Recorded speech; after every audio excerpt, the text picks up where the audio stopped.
Ben, j'ai eu la chienne, pas mal. C'était vraiment au début de te mettre pile à 90 degrés, puis... De te laisser aller la première fois, d'avancer, puis de dire « OK, faut que tu fasses confiance à la corde qui est en arrière de toi, puis on lâche les mains. » C'est assez spécial, c'est tout un feeling. On a fait notre possible, puis j'ai au moins éclaté une fenêtre pour vous autres. J'espère que ça vous a plu. Avec son genou.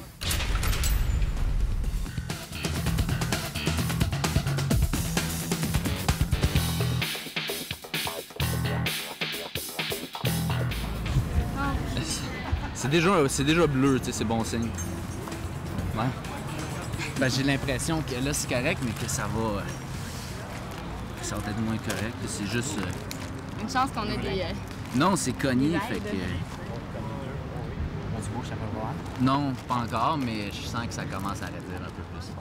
Dès que nos chefs de mission, Luc Mayette et Patrick Morel, auront terminé leur évaluation, l'équipe la mieux placée au classement et qui aura réussi à délivrer l'otage, en plus de remettre un certificat cadeau de 20 000 $ offert par l'Alliance Plein Air et ses collaborateurs, l'équipe gagnante partira au Pérou pour leur première mission officielle en tant qu'agent ultime Génacol. Leur première mission sera composée d'un volet humanitaire. Le tout offert par Passion Aventure. Faire régulièrement de l'activité physique contribue à une bonne santé, en autant que l'activité soit sécuritaire. C'est pourquoi, lorsque nos agents ultimes Génacol sont appelés à accomplir des tâches dangereuses, elles sont toujours bien planifiées. Le slalom est d'ailleurs un bon exemple d'une idée saugrenue dont l'aspect sécurité a été conçu de manière à être sans faille.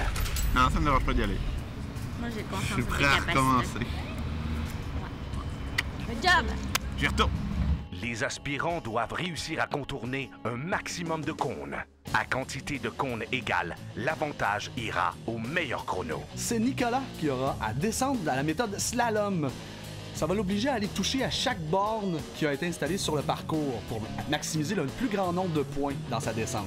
La technique de slalom, 2 cordes, 2 ralentisseurs, 2 freins. Donc si je freine une des 2 cordes et j'accélère sur la seconde, je vais me diriger vers la corde que j'ai freinée et ensuite l'inverse pour me déplacer de l'autre côté. Donc je peux faire un déplacement gauche-droite tout en allant vers le bas. Je peux contrôler tous les axes de ma descente. C'est ça. Cependant, il est dans sa deuxième descente à vie, puis ça lui demande de contrôler déjà une deuxième technique que même les spécialistes là, ont à réfléchir grandement pour réussir cette technique-là. Surtout sur ce mur, Luc, parce que j'aimerais spécifier que la première partie était très très facile étant donné l'angle du mur, du pignon, oui, on revient au mur. Et les points d'ancrage qui étaient très éloignés.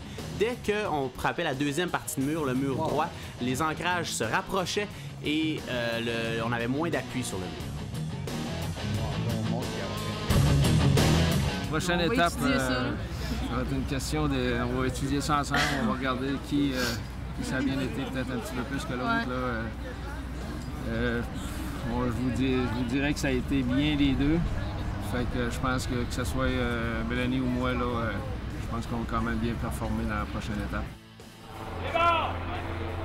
C'est bon! C'est bon! Regarde! C'est Mélanie qui a été désignée pour l'équipe qui roule afin de participer au slalom. Bon contrôle. On voit, comme je disais tout à l'heure, cette partie de mur était très très difficile. Les points d'ancrage demandaient de se déplacer non seulement sur le mur, mais en plus avec les freins.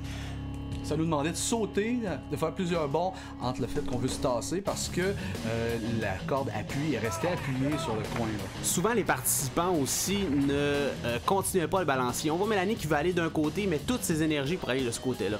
Tandis que si je profitais du balancier, des fois, mieux vaut aller de l'autre côté afin de revenir plus fort. C'est ça, un peu le principe de balançoire. C'est en plein ça, que les participants fixaient tellement le but à atteindre, le compte de l'autre côté, qui finalement ralentissait le mouvement et profitait pas du balancier et de ce que l'équipement lui donnait. On va essayer d'en prendre 2 qui se ressemblent, genre. Ça semble long, ça. Tadam! C'est toi! C'est moi! C'est oh, c'est du plate! Alex de l'équipe Bougex. Qui a affronté la décalade avec son slalom. On voit qu'il travaille fort pour réussir à pouvoir se balancer d'un côté et de l'autre pour toucher aux bornes. C'est intense comme émotion. Je fais juste le regarder puis j'ai encore la chienne.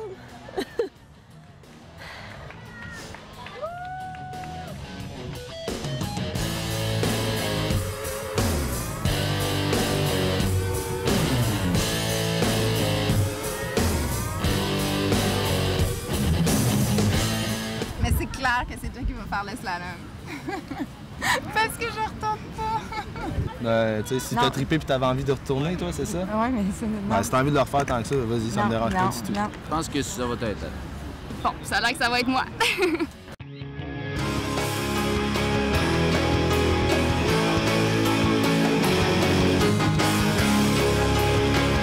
Faire l'épreuve de slalom de l'équipe McDonald's. Un merci spécial à Michael Milton et au complexe Manjimil qui nous a hébergés pendant les 4 jours de compétition. Michael, depuis 5 ans, travaille à développer ce centre pour en faire un centre d'activités pour enfants et adultes qui veulent faire des activités vraiment hors de l'ordinaire. Donc, ce sera le berceau du prochain complexe ultime, probablement. Oui, qui sera le point de ralliement pour les gens de l'Alliance plein air.